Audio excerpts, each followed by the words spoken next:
Hello નમસ્કાર વિદ્યાર્થી મિત્રો, આપણે જે કુટુંબની વાત કરતા હતા કે કુટુંબના દરેક સભ્યોને એકબીજાને આપણે શું કરીએ છીએ, મદદ કરીએ છીએ. હવે કે છે કુટુંબ અને મિત્રો સાથે આનંદ માણવાનો છે. જો કુટુંબના સભ્યો સાથે અને આપણા મિત્રો સાથે એન્જોય કરવાનો, આનંદ માણવાનો છે. કારણ કે જે આપણે નાના છીએ, હજી આપણે કોઈ કમાવા જવાનું નથી, તો શું કહે છે, તે દિવસે રજાને કહેવાય હોલિડે હતી. એટલે એક દિવસની વાત કરે છે કે એક દિવસે રજા હતી, અમે બધા અમારા દાદાજી સાથે બગીચામાં ગયા હતા. જો અમે બધા જ, એટલે અમે બધા એટલે કોણ, હું, મોટો ભાઈ, બંકુ અને અમારા મિત્રો બધા જ દાદાજી સાથે બગીચામાં ગયા હતા. જ્યારે અમે ત્યાં પહોંચ્યા ત્યારે અમારા ઘણા મિત્રો સાતોડિયું રમી રહ્યા હતા. જો જ્યારે અમે બગીચામાં પહોંચ્યા ત્યારે અમારા ઘણા બધા મિત્રો સાતોડિયું રમી રહ્યા હતા.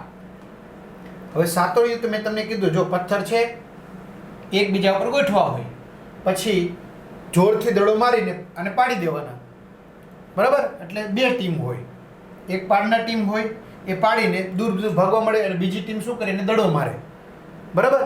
હવે એ દડો મારવાથી બચવાનું અને બચીને સાથે સાથ ગોઠવી દેવાના, તો જીતી ગયા.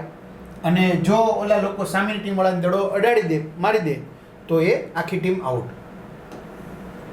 બરાબર? તો ત્યાં પહોંચ્યા. તો અમારા મિત્રો શું રમતા હતા? સાતડિયું. નિકુ, રિંકી, રોહિત, રોની અને તારા, જો એના મિત્રોના નામ છે નિકુ, રિંકી, રોહિત, રોની, તારા, એકબીજાને ઝડપથી દોડવા અને પથ્થરો એટલે કે સ્ટોન્સ ને ફટાફટ એકબીજા ઉપર ગોઠવવા માટે બૂમો પાડતા હતા. ઝડપ રાખ, લાય, દડો લાય, મારું લાય, એ પથ્થર ગોઠે એમ. તેઓ ઝડપથી દોડવા અને પથ્થરોને ફટાફટ એકબીજા પર ગોઠવવા માટે બૂમો પાડતા હતા. અમે તેમની સાથે જોડાયા. કોણ? બંકુ અને બેલા. અમે તેમની સાથે જોડાયા અને બે ટીમો બનાવી. કેટલી ટીમો? બે. કીધું ને, બે ટીમ બનાવી. દાદાજી એક દડો લાવ્યો. જો દાદાજીના હાથમાં શું છે? દડો. એક દડો લાવ્યા.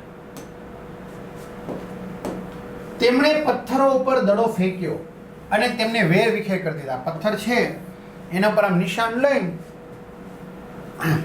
ફેંકોલ પડી ગયા, બરાબર? વેર વિખેર કરી દીધા.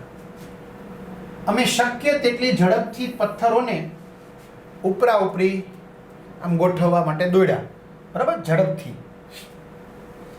રોહિત, નિકુ અને રોનીએ અમને હરાવવા, એટલે કે અમને જો કોકને દડો અડાડી દે તો અમે આઉટ થઈ જઈએ, તો અમે હારી જઈએ.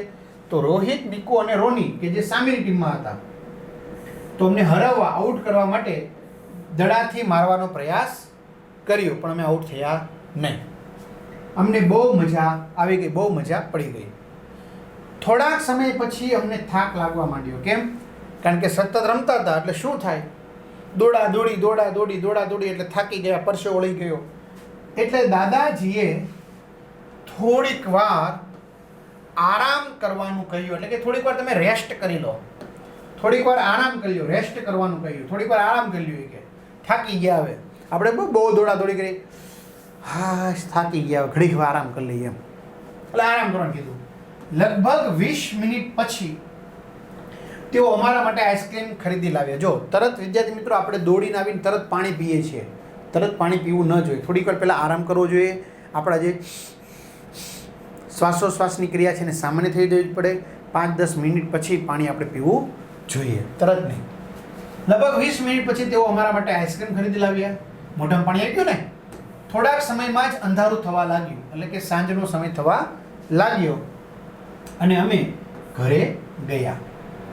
અમને એકબીજા સાથે મળીને, અમારા મિત્રો સાથે મળીને રમવાની, પછી આઉટ કરવા માટે જે દોડાદોડી કરતા હતા ને એકબીજા પડ્યા એટલે હસવાની, અને આઈસ્ક્રીમ કંઈક એવી વસ્તુ લઈ ગયા, દાદા લઈ આવ્યા એટલે ખાવાની ખૂબ મજા આવી. રમવાની, હસવાની અને ખાવાની ખૂબ મજા આવી. તો ચાલો આ પાઠમાં આપણે જે કાંઈ ભણ્યા છીએ એનું મનન કરીએ, એનું ચિંતન કરીએ. તો લખીએ આપણે, કુટુંબના સભ્યો તેમનો એકબીજા પ્રત્યેનો પ્રેમ અને કાળજી કેવી રીતે દર્શાવે છે. તો ભાઈ કુટુંબ છે ને એ સહકાર અને સંસ્કારોની પાઠશાળા છે. કારણ કે કુટુંબમાંથી આપણે શીખીએ છીએ એકબીજાને મદદ કરવાની, અને સારા ગુણો આપણે કુટુંબમાંથી જ, કારણ કે આપણી પહેલી શાળા આપણું ઘર, આપણું કુટુંબ છે. પહેલી શાળા આપણી કોણ છે? આપણું ઘર, આપણું કુટુંબ છે, કે જ્યાંથી આપણે બહુ બધું શીખવા મળે છે. બરાબર? સહકાર અને સંસ્કારોની પાઠશાળા છે. કુટુંબમાં સાથે રહેતી વ્યક્તિઓ એકબીજાની પૂરક બનીને રહે છે, એટલે કે એકબીજાને મદદ કરે છે. તેઓ પરસ્પર એકબીજાની સંભાળ રાખે છે, કાળજી રાખે છે. કુટુંબના દાદા દાદી, નાના બાળકો કે પછી બીમાર વ્યક્તિની શું સાર સંભાળ રાખવામાં, કાળજી રાખવામાં કે મદદ માટે ઘરના બધા સભ્યો હંમેશા હર હંમેશ તૈયાર હોય છે, એકબીજાની મદદ કરે છે. મમ્મીના કામમાં મોટી બહેન મદદ કરે છે, પપ્પાના અમુક કામોમાં મોટી બહેન અને કાકા મદદ કરે છે, મમ્મી પણ મદદ કરે છે. આવી રીતે કુટુંબના સભ્યો એકબીજા પ્રત્યે પ્રેમ અને લાગણી અને કાળજી દર્શાવે છે. તમે તમારા મિત્રો સાથે કઈ કઈ રમતો રમો છો? તમે તમારા મિત્રો સાથે કઈ કઈ રમતો રમો છો? હું મારા મિત્રો સાથે ક્રિકેટ, ખોખો, સંતાકુકડી, સાતોડિયું, ગિલ્લી દંડો, આંબલી પીપળી, કબડ્ડી. જો કબડ્ડી આવી રીતે લખશું.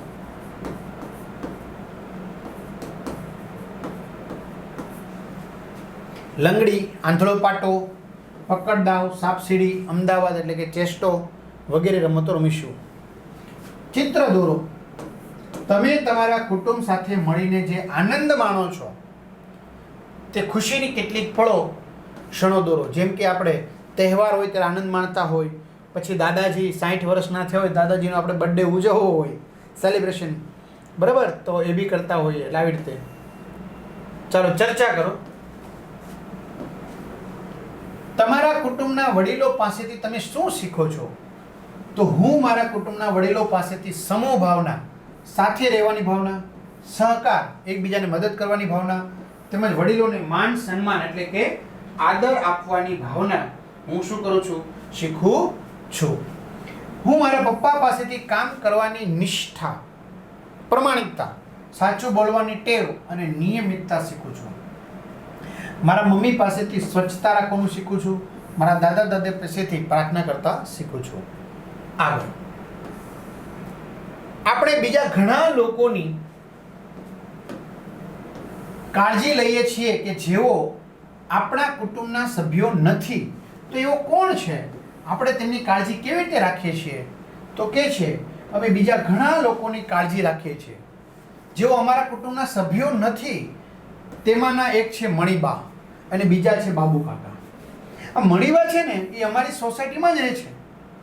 મણિબાના 2 દીકરા હતા, 2 પુત્રો હતા અને પતિ હતા. એ કોરોના મહામારીમાં અવસાન પામ્યા, મૃત્યુ પામ્યા. તે પછી તે એકલા છે, એટલે એકલવાયુ જીવન જીવે છે. હવે એમનું આગળ પાછળ કોઈ જ નથી. અમે મણિબાની કાળજી રાખીએ છીએ. તેમના ઘરના અને બજારના કામોમાં અમે મદદ કરીએ છીએ. ઘરના કામ અમે થોડા કરી દઈએ, બજારમાંથી કંઈ વસ્તુ લાવવાની હોય તો લઈ આવી દઈએ. બાબુ કાકા અમારી સોસાયટીના નાકે ઓરડીમાં એકલા રહે છે. સોસાયટીના નાકે ઓરડી છે એમાં. તે અમારી સોસાયટીના ચોકીદાર છે, પહેરેદાર છે.